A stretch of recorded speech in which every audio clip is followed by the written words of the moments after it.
ఆలోచించండి, ఒకే ఒక్క మూలకం, ఒకే ఒక టెక్నాలజీ మొత్తం నాగరికత దిశనే మార్చేయగలదా? ఖచ్చితంగా మార్చేయగలదు. ఈరోజు మనం అలాంటి ఒక కథనే తెలుసుకోబోతున్నాం. అది ఇనుము కథ.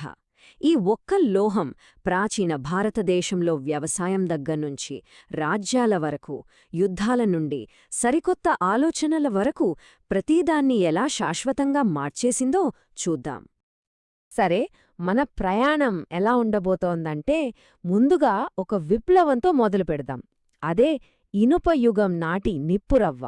ఆ చిన్న నిప్పురవ్వ ఎలా పెద్ద పెద్ద రాజ్యాలుగా మారిందో చూద్దాం.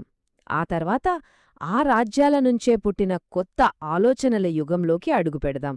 అక్కడ మనం జైన, బౌద్ధ మతాల గురించి లోతుగా తెలుసుకుని, చివరగా వాటి వారసత్వం ఈనాటికి మనతో ఎలా ఉందో అర్థం చేసుకునే ప్రయత్నం చేద్దాం. ఓకే, ఇప్పుడు మనం టైంలో వెనక్కి వెళ్దాం. సుమారుగా క్రీస్తుపూర్వం 1000వ సంవత్సరానికి. గంగానది పరివాహక ప్రాంతం. ఊహించుకోండి, కంటికి కనిపించినంత దూరం దట్టమైన అడవులు. ఇక్కడ బ్రతకాలంటే ప్రకృతితో రోజూ ఓ యుద్ధం చేయాల్సిందే. కాని సరిగ్గా అదే సమయంలో చరిత్రగతిని మార్చేసే ఒక కొత్త శక్తి పుట్టింది. ఇండో ఆర్యన్లు తూర్పువైపు ఎందుకు కదిలారు? కేవలం కొత్త భూముల కోసం కాదు, ఆ భూమి లోపల దాగి ఉన్న ఒక సంపద కోసం. అదే ఇనుము.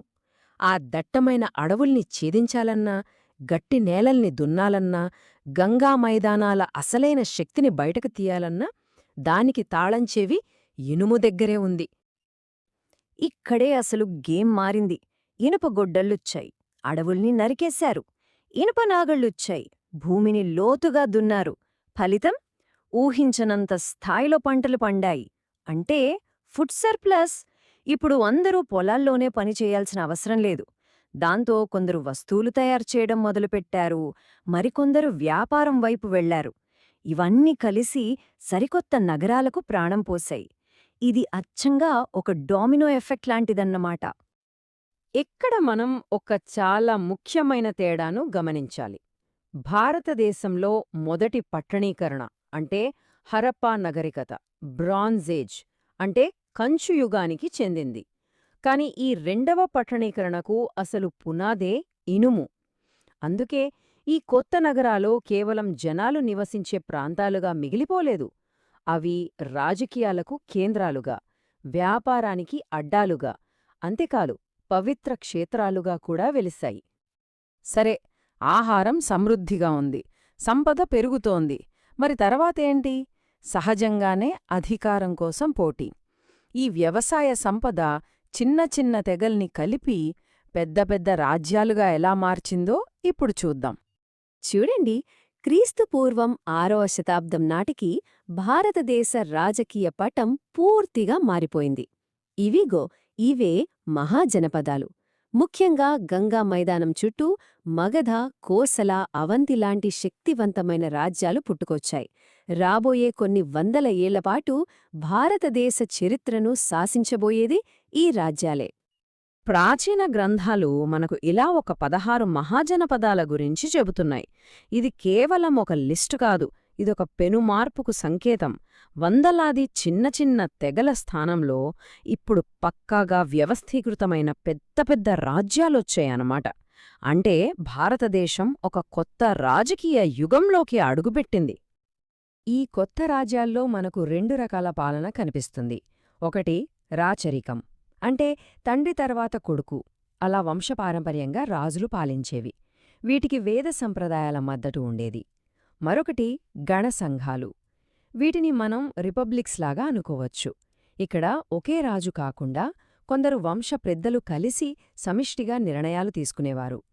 ఒకటి రాచరికమైతే మరొకటి కొంతవరకు ప్రజాస్వామ్య స్ఫూర్తితో నడిచింది. ఒక సమాజం ఇంత వేగంగా మారుతున్నప్పుడు పాత నమ్మకాలు, పాత ఆలోచనలు సరిపోతాయా? అస్సలు సరిపో. ప్రజల మనసుల్లో కొత్త ప్రశ్నలు పుట్టుకొచ్చాయి. అసలు జీవితం అంటే ఏంటి, మనం ఎందుకిక్కడున్నాం లాంటి ప్రశ్నలు. ఈ మేధోమథనమే చరిత్రను మార్చేసిన కొత్త తాత్విక ఉద్యమాలకు ఎలా ఊపిరిపూసిందా ఇప్పుడు చూద్దాం. భారత మాజీ రాష్ట్రపతి డాక్టర్ సర్వేపల్లి రాధాకృష్ణన్ అన్నట్లు, ఆనాటి పరిస్థితి సరిగ్గా ఇదే. అప్పటిదాకా ఉన్న వేద సంప్రదాయాలు, కర్మకాండలు ప్రజల కొత్త ప్రశ్నలకు సమాధానాలు ఇవ్వలేకపోయాయి. దాంతో వారిలో ఒక మేధోపరమైన తిరుగుబాటు మొదలైంది. కొత్త సత్యాల కోసం అన్వేషణ మొదలైంది. మరి ఈ మేధో విప్లవానికసలు కారణాలేంటి? సింపుల్గా చెప్పాలంటే 4ఉన్నాయి. 1. వేదమతంలో ఖరీదైన యజ్ఞయాగాలపై వ్యతిరేకత. 2. మారుతున్న సమాజానికి ఆ పాత సమాధానాలు సరిపోకపోవడం. 3. వేద భావజాలం ఇంకా సమాజంలో అందరికీ చేరలేదు. ఇక అన్నింటికన్నా ముఖ్యమైన 4వ కారణం వ్యాపారంతో ఎదుగుతున్న కొత్త వర్గాలు, అంటే వైశ్యులు. వాళ్ల కొత్త హోదాకు, ఆలోచనలకు తగ్గట్టుగా ఉండే కొత్త ఆధ్యాత్మిక మార్గాల కోసం వెతకడం మొదలుపెట్టారు. ఆ మేధోమతనం నుంచి పుట్టిన ఎన్నో ఉద్యమాలలో ఒకటి జైనమతం. దాని స్థాపకుడైన మహావీరుడు, ఆయన బోధనలు ఏంటో ఇప్పుడు చూద్దాం. ఈ ప్రయాణం గమనించండి. ఒక రాకుమారుడు, వర్ధమానుడు తన 30వ ఏట రాజభోగాలన్నీ వదిలేసి సత్యాన్వేషణకు బయల్దేరాడు. 12.5 సంవత్సరాల కఠోర తపస్సు, ఆత్మనిగ్రహం తర్వాత ఆయన మహావీరుడు అయ్యాడు. అంటే ఇంద్రియాలను జయించిన గొప్ప విజేత అని అర్థం. జైనమతానికి గుండెకాయలాంటిది అహింస. అది కూడా మామూలహింస కాదు, అత్యంత తీవ్రమైన రూపంలో. కేవలం మనుషులనే కాదు, చీమ నుండి ఏనుగు వరకు కంటికి కనిపించని సూక్ష్మజీవికి కూడా హాని చేయకూడదనేది వారి సిద్ధాంతం. ఆ రోజుల్లో ఇదొక విప్లవాత్మకమైన ఆలోచన. కఠోరమైన స్వీయ నియంత్రణ, పూర్తి త్యాగం, వీటి ద్వారానే ఆత్మకు విముక్తి సాధ్యమని వారు బోధించారు. ఇప్పుడు మనం మరో గొప్ప ఉద్యమం గురించి తెలుసుకుందాం. జైనమతానికి సమకాలీనమైనదే. అదే బౌద్ధమతం. దీని స్థాపకుడు, ఆయన బోధనలపై ఇప్పుడు దృష్టి పెడదాం. మహావీరుడిలాగే సిద్ధార్థ గౌతముడు కూడా ఒక రాకుమారుడే. కాని ఒకరోజు కోటబయట ఒక ముసలివాడిని, ఒక రోగిని, ఒక శవాన్ని చూశాడు. ఆ క్షణంలో జీవితంలో దుఃఖం అనేది తప్పదు అనే సత్యం అతన్ని కదిలించింది. ఆ దుఃఖానికి కారణమేంటి, దాన్ని ఎలా జయించాలి అనే ప్రశ్నలకు సమాధానం వెతుక్కుంటూ ఆయన చేసిన ప్రయాణమే ఆయన్ని బుద్ధుడుగా, అంటే జ్ఞానోదయం పొందినవాడుగా మార్చింది. బుద్ధుడి బోధనల సారాంశం మొత్తం ఈ 4 ఆర్యసత్యాల్లోనే ఉంది. ఇది ఒక డాక్టర్ డయాగ్నోసిస్ లాంటిది. 1. సమస్య ఉంది. జీవితం దుఃఖమయం. 2. సమస్యకు కారణముంది. ఆ దుఃఖానికి కారణం మన కోరికలే. 3. సమస్యకు పరిష్కారముంది. కోరికను వదిలేస్తే దుఃఖం పోతుంది. 4. ఇదిగో పరిష్కారానికి మార్గం, అదే అష్టాంగ మార్గం. చాలా సింపుల్ అండ్ లాజికల్.